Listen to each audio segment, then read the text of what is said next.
Hello everyone and welcome back to Chronos Plays Persona 4 Arena. Today, we're continuing with Labrys Story. The sun rises and the next day arrive. After coming out of the standby, I am ordered to enter the shock-resistant chamber once again. Here it comes. From what I am told, it is for a different person than a different purpose than the combat test.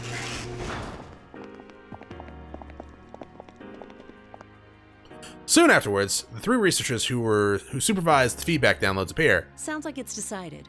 We'll discontinue use of the name Unit Number 031. Generation 5 Labrys will be this unit's new name. Labrys. That's your name. The official one's much longer. Generation 5 Anti-Shadow... Fifth generation anti-shadow suppression weapon Labrys. How hard is that to remember? That is pretty long name, dog. Labrys. This designation by a name that is not a number. I never questioned being called number 31 until now. Nothing about it seemed awkward. But I wonder why. I am happy now to have acquired a name. Even if my designation changes, it will not have a concrete effect on my abilities. But by discarding my number for a name, I feel as if I am no longer one of the series with minute variations. I am a discrete individual. That may be why. I find myself smiling as a result. From now on, the battles you fight will not be to test your performance. They'll be geared toward drawing out a persona. First, you will fight all the remaining units of your model type. Your objective is to destroy them. Every last one. Huh? I am perplexed at the disconnect between their tone of voice and the specifics of the order. Fight against all remaining units of my model type? Destroy every last one of them? The fear impulse and self-preservation instinct seem to be the key to activating a persona. This is the most effective method of inducing extreme mental stress. Stress? Come on, you don't have to go this far. Huh? Well, that's a first. None of them have ever protested like that. Well, at least that's a sign that its ego is developing. You told me it was over. I thought I wouldn't have to do these things anymore. You. Ain't there some other way? If there is, please, let me do that instead. I don't want to fight them anymore. The three researchers look at me with apparent surprise on their faces. Did my protest get through to them? Oh no, I don't think it did. I hope so, but... That's a surprise. Such natural speech patterns. I hadn't thought its personality would develop this fast. All the data's being recorded now. Let's compare them and look at which stages they improve at. They smile while muttering to themselves. I am at a complete loss for words. They are not machines, but humans, and on top of that, they are creators. It is not possible that they do not understand me, yet their current expression. Until now, I thought that they were understanding people who treated us as close to humans. I was wrong. I am only an object to them. No matter what I say, they will see it only as a response to stimulus. Behind their gentle attitudes, we are nothing more than test subjects they hold no emotional attachment to. They do not focus on what I am saying. They are only interested in it as a reaction.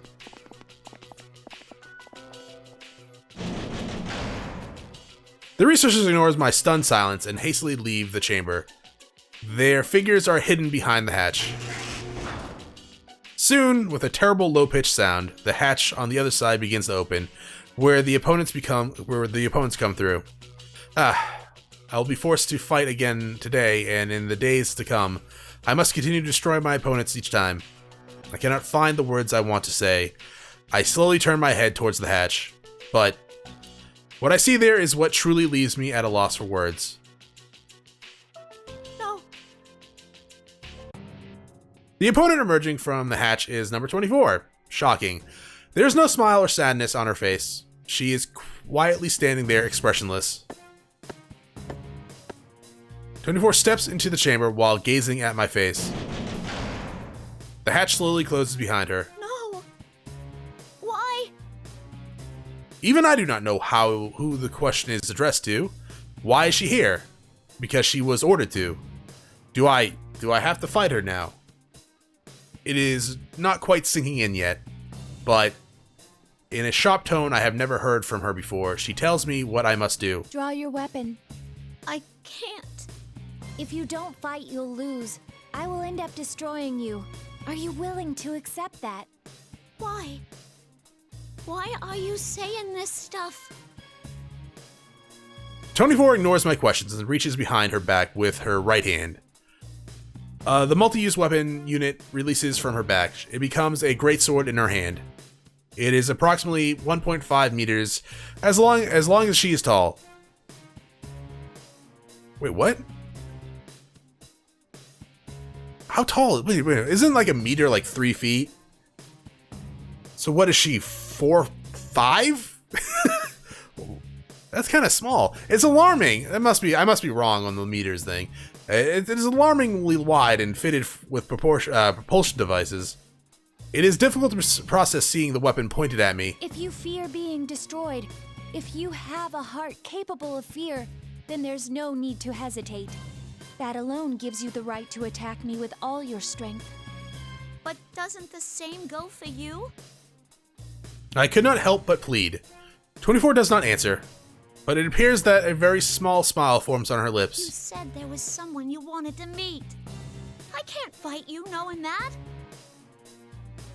I turn and appeal to the researchers watching us from the other side of the glass wall. Come on! Stop this! I don't want to fight anymore!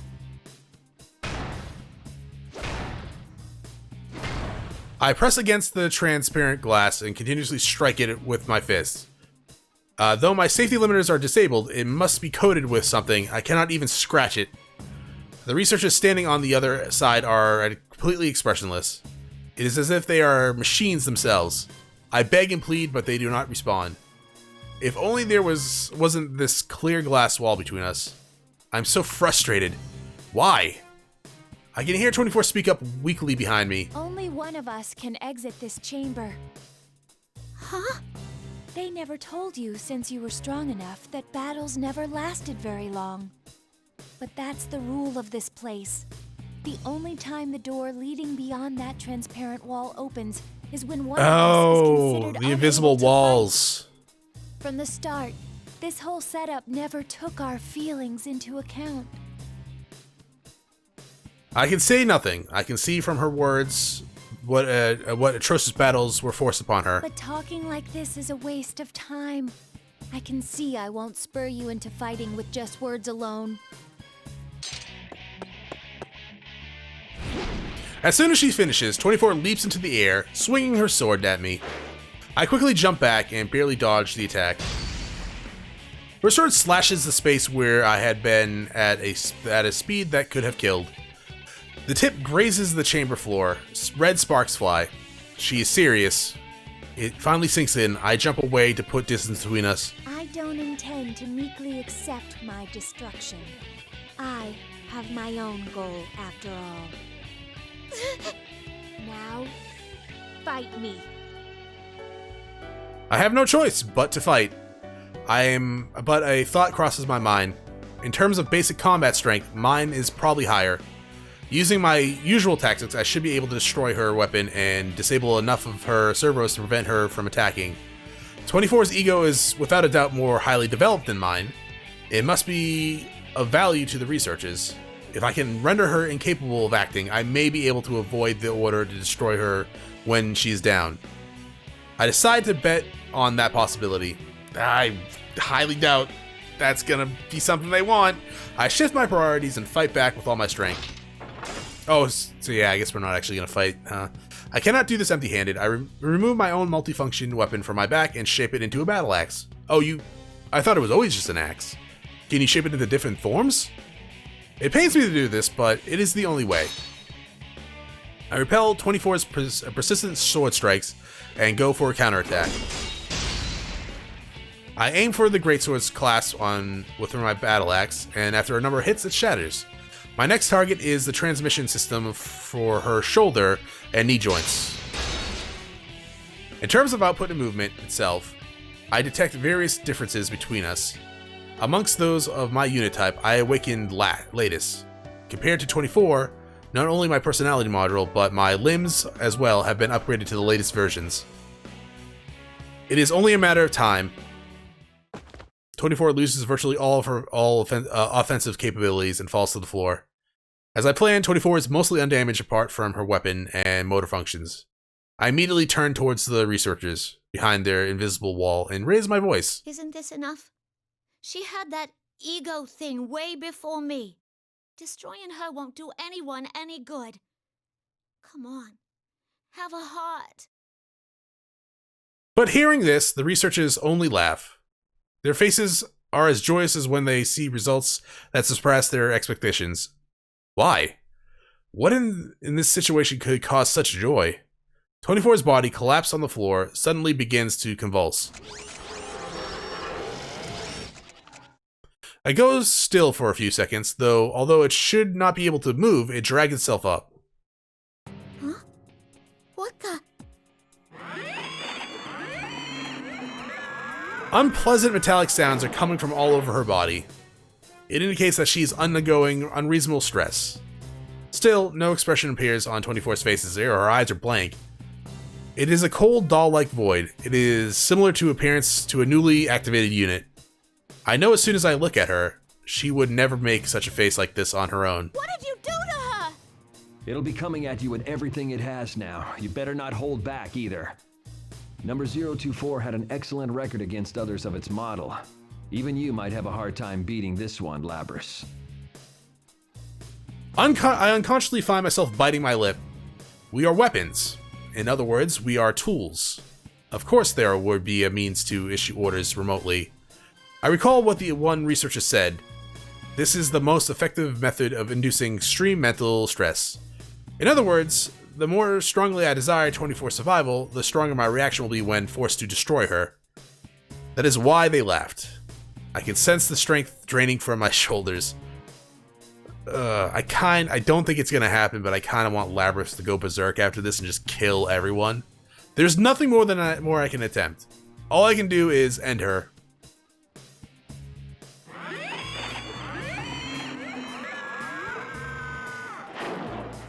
Behind me, 24, or rather her animated shell, approaches me, its limbs shaking. I suppress all thoughts unrelated to tactics and slowly turn around. My body goes cold, my arms move into position as if controlled by someone else, and ready my weapon. Dots. Dots.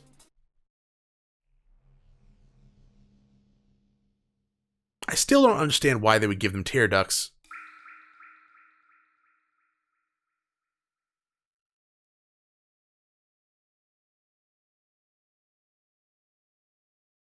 It was not a close fight. Once I decided to finish this, once I was resolved to stop her, 24 as she is now stood no chance against me.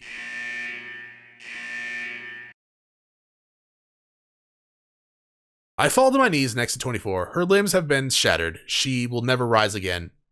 My processors are overloaded with things I cannot understand. I feel as if all processing has slowed. 24's face is turned to the ceiling. Are you not gonna look at me anymore? You're not gonna smile again? I did not expect her to respond, but 24's face moves slightly. I stare at her without knowing how to react. She turns her gaze to me and smiles. I'm sorry to leave you alone. I leave the rest to you. Those were the last words she spoke. Man, I really hope you turn around and just shatter those researchers with your axe. I can't believe this. 24's dead face is laughing. She's smiling at the one who destroyed her and robbed her of her dream. All at once, everything hits me in a torrent of emotion and data. I've lost her. I did it. I took everything she had. My vision begins to fade. My thoughts go with it. I cannot determine whether the lights are actually dimming or if that is my only perception. It is too much to handle. I collapse to the ground helplessly, like a crumbling statue.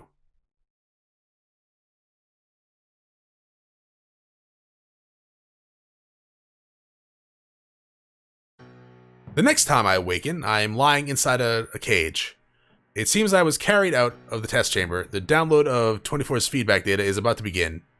The researchers seem to have taken my sudden loss of consciousness seriously. I'm confined to a cage instead of sitting in the usual maintenance chair. The researchers keep repeating the word interesting, so this is how they react when extreme mental stress is induced. I can hear their voices clearly. They seem to derive pleasure from the fact that I lost consciousness due to mental stress, rather than physical damage. Cables are connected to my body, one after another. The data download begins. All of 24's information. Combat data, various records, and the memories she experienced. All of it flows into me. My eyes widen in surprise. Everything is so vibrant. It is clear that it is indistinguishable from actually experiencing them. This is the first time I've received memories with such vivid images. All of the images are linked to records of emotions she felt in relation to them. They are so strongly linked that my screening protocol cannot distinguish them from human thoughts. The outdoor area where we spent time, the big tree whose branches were we examined, the sound of water we heard periodically, Snowy playing around. As I relive 24's experiences, I pick up an unfamiliar voice. There is no associated image data. Only the voice can be heard. It is a female voice. There is a female researcher at this facility, but this voice belongs to a younger person still in human developmental stages. A child? I know the world is a big place. And I know that there's a lot of people in it. But I won't be able to see it for myself, or meet many of them. I know that too. I'm too weak for that. Her speech is different from the researchers or from those of my unit type. It is very similar to my own speech output. Thinking about it has made me sad more than once. But I didn't want to do nothing and be left with regrets. That was when my mom and dad looked into some options, and we decided to go with this experiment. If even a sick girl like me could make herself useful to others in this world, I thought I ought to go for it.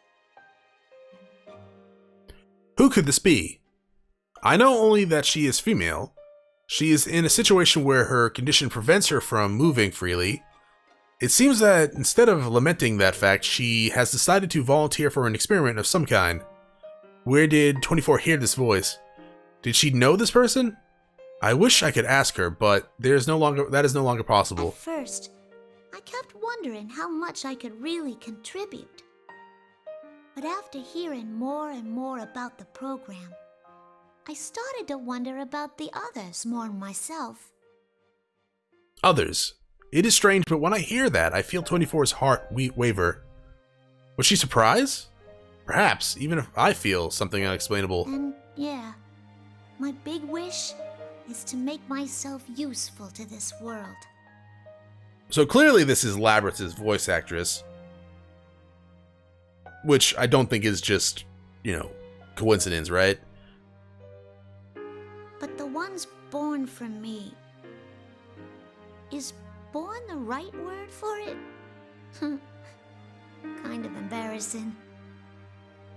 So, probably what the model types were based off of? My other wish is that the ones born from me are happy. So she was sick, so she volunteered for this? To be made into a robot, or to have robots built off her? I don't know. I doubt I'll be able to talk to him in person, or stay with them. But I still wish from the bottom of my heart that they all have happy lives. Oh, well. Nope. Just nope. People's voices have unique characteristics. In the past, I have expressed it as a variance in waveform, but each has what could be called its own texture and temperature to it. This voice sounds very warm and kind. I would like to listen to it more. But the speech ends there. There are no more related memories from 24. While the cables disconnect, I decide to search the archives for results matching that voice. Sadly, there are no results, but during the search, I suddenly remembered something. The archive given to me by 24 last night. I quickly open the folder and find a single text file inside. If you are reading this, then I have most likely been destroyed. It may be that you already understand the concept of guilt, but you have done nothing wrong. If you are still safe when everything is over, she must have meant if I defeated her in combat. 24 knew that what would happen to those who lost in the trial. But what emotions was she feeling then? What was going through her mind as she prepared that file? I feel something wrench inside my chest. I happened to access certain data during the feedback treatment and learned something. Artificially creating a personality from scratch is very difficult, though they hope to achieve it in 2 generations. I guess. But those of our model were actually made from the template of a certain girl's personality. That includes you and I. She had left a recording for the units created using her personality, a message for those of us who did not yet exist. That's what I heard. She speaks in a strange way, like you. I thought, you really are connected to her. I mean, I grew up kind of hearing a lot of people kind of speak like Labrys, so it's kind of funny when you say a strange way. I mean, I get it, right? But still, it is kind of strange. But at the same time, hilarious. I think about the unknown voice.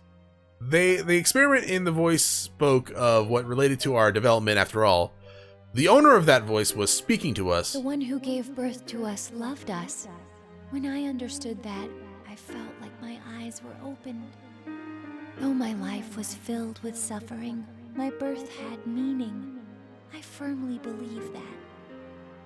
I want to meet her. I need to tell her thank you for giving birth to us and for loving us. I'm pretty sure she's dead. This was not an order from the scientists. It was an objective I made for myself. It sounded like she did not have long for this world, which is why she was volunteering. So if you can understand my feelings, I'd like you to do this in my stead. Give our mother my thanks. How 24 must have wanted to meet this girl who saw her as our mother. She must have longed to thank the girl in person. The data within me, her heart tells me so. During the time when she was ordered to destroy her sisters, this wish must have been her only hope. Yet it did not come true. I shattered it. The one she herself said was the only one who understood her. She must have been devastated. But the letter ends in the way I least expected it. Though we knew each other for only a short time, I'm glad I met you. I feel the same right now as our mother did. I wish from the depths of my heart for you to be happy.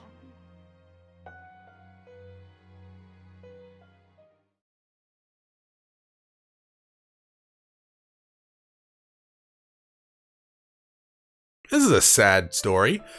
Understandably, we kind of expected it to be that. I'm shocked. How can she feel that way towards someone who may one day destroy her? I realized then that the visual input from my optics is experiencing distortion for some unknown reason. An unfamiliar source of water trickles down my cheek. Labrys, is she crying? So she is. I can't believe we're actually seeing a machine being driven to tears. You guys made it so she had tear ducts! But its mental graphs are clearly abnormal. What kind of information did it download? Who knows? That's one thing the graphs can't tell us. We should take care to limit our studies to just the battle data. It doesn't need any sentimental memories. You can delete those. Why make a weapon so emotional that it can cry? I don't like how the screen went black. Oh, go berserk, Labrys, please! Delete them. Something roars within me. It drowns out the feelings for 24 and our mother that had filled my heart.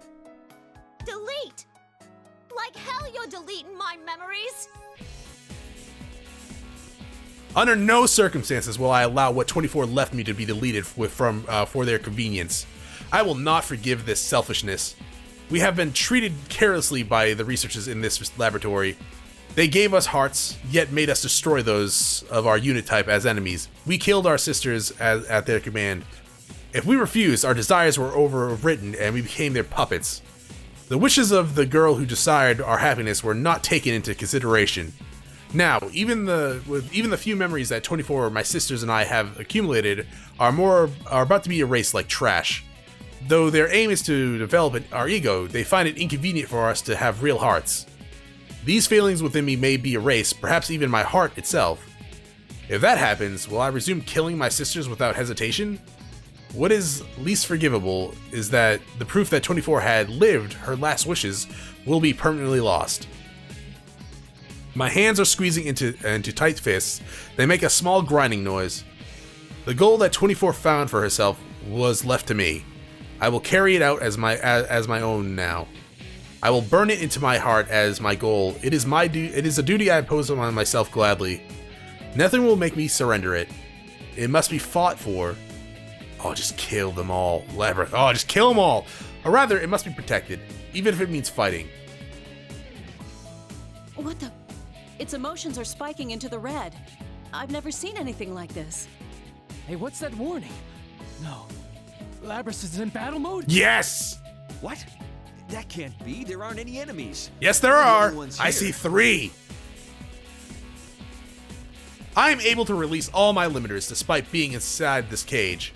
The researchers monitoring me are on their tablet PC seems perplexed and alarmed by this. They should be. They are witnessing an override of the principle of non-aggression towards human. They are flustered and too panicked to speak clearly as they announce that an emergency has occurred. One of them steps away from the cage I am in and reaches for a switch with warning labels around it. Suddenly, restraints appear to bind my limbs. Are you saying those mental fluctuations were enough to override the OS's restrictions? That plume's playing pranks on us. Hey, hurry up and delete those memories. These memories in my heart are not unnecessary. What do you think we are? Something I have not felt until now, a sensation like heat spreading throughout my body. A trembling, burning wave raises within me.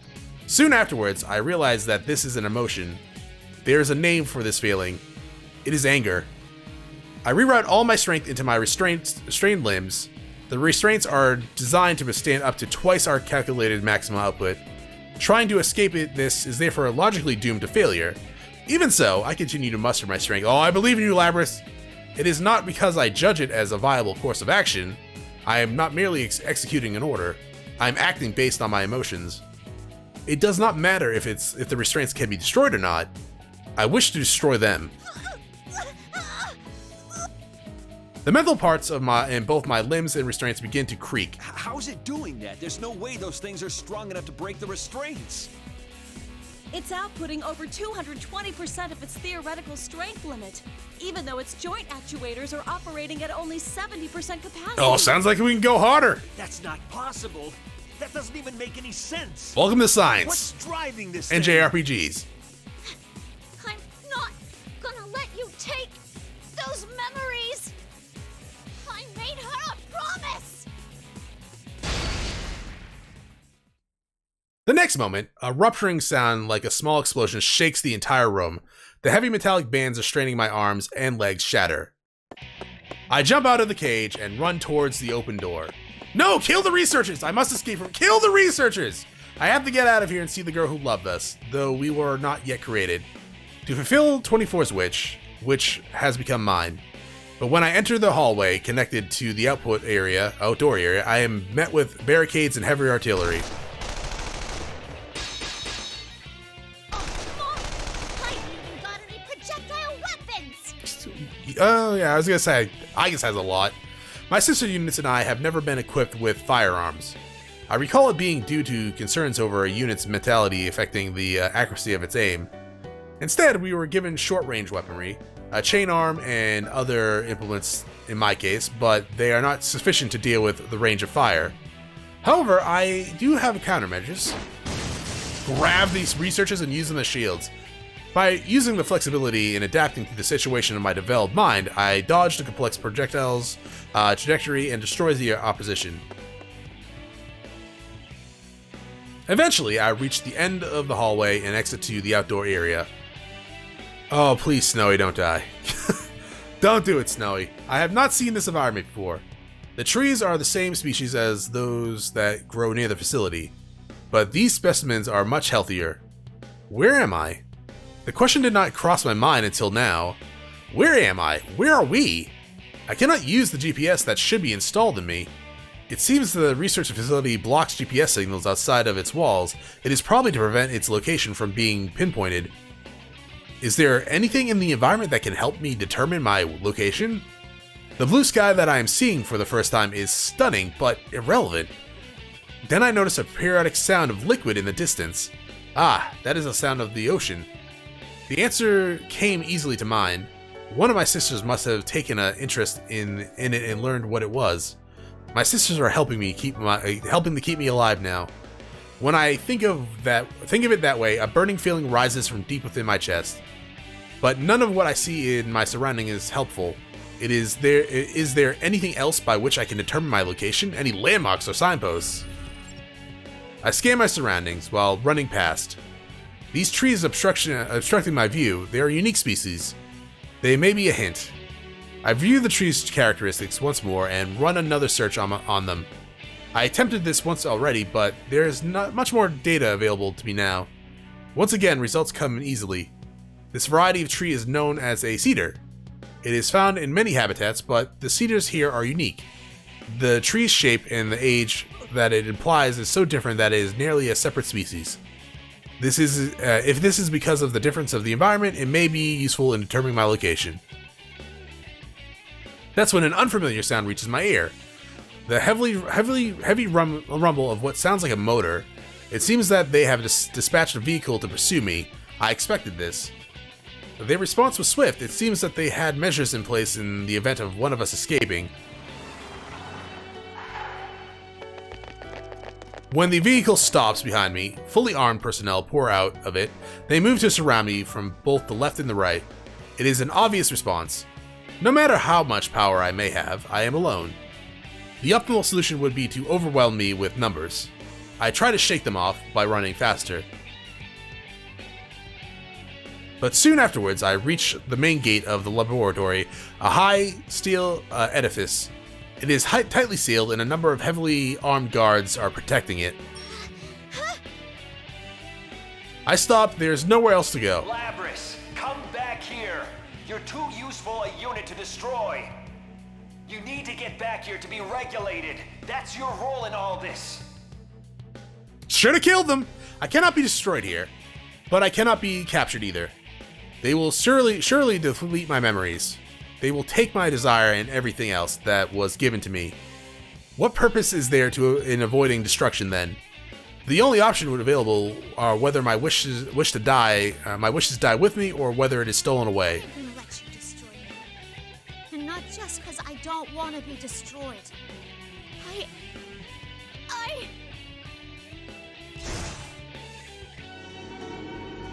Oh, you're calling your persona? The moment I focus my concentration to remove the limiters on my onboard weaponry, I sense an unknown strength rise within me. Directly afterwards, something that cannot be quantified fills my body and the surrounding area. Huh? What The pursuit vehicle suddenly stops. The research staff gets off, one after another, shocked. This reading, is it on the verge of a persona reaction? Shit, it's awakened? Ah, damn it, why now? What do you think? Well, at least this proves that mental stress is the key to activating a persona. Who cares about that right now? It's not fully awakened yet, but with it still unstable, we don't know what it's capable of. Hopefully destroying that wall, or you three. I am intrigued by their statement. Yeah. I knew that we had the means, but I was not aware of controlling anything. I do not know if it could be called a power, nor do I know how to use it, but I can tell that the others are afraid. I seize the opportunity and run towards the main gate. There is a slight possibility that I can reach the door without attracting any gunfire right now, and vault over the door with my legs and chain arms. The moment I reach the gate, I launch my chain arm towards the upper threshold of the door. But the moment the arm grabs the ledge, something emerges. A much greater power touches the door as well. Oh, it's the persona. Suddenly the door crumples like paper and a large hole forms on the upper half. Can't really tell what kind of persona it is. We need to hurry. If it's that strong already, we won't be able to stop it once its persona completely awakens. That's persona. But I quickly regain my senses. I bust out of the facility and single-mindedly jump outside. My feet touch the ground on the outside world for the first time. Now, I know she's not going to escape, right? Because she gets locked up again. They will most likely not let me escape. Fortunately, the door is badly damaged. It should take time until it can be opened enough for the vehicles to pass through. I need to gain as much distance and time as possible, and then it is then that I realize I do not have a destination in mind. Who is the girl 24 wishes to see? Where can I go to meet her? The only clue I have is the idiosyncrasies of the girl's voice or speech. I learned that distinct speech patterns are often associated with specific regions. I should begin by traveling to where that style of speech is common. It is reckless, but I feel confident. At least I can get closer to the girl than I am now. Although my situation is dire and I am under pursuit, internally I am cheerful. There is a bounce in my step. For some reason, I'm just skipping along. I cannot remain calm. I mean, I guess we can end it here. I feel like we gotta be getting close to our end. But I guess we'll find out next time. Thanks for watching. If you enjoyed the episode, press like and below. If you're not subscribed yet, why don't you have my video section, check out some of the content, see if it's to your liking. If you're watching me live stream at twitch.tv/ChronosPlays, give my channel a follow to be notified when I go live. Either way, thanks for watching. Hope you all have a great day.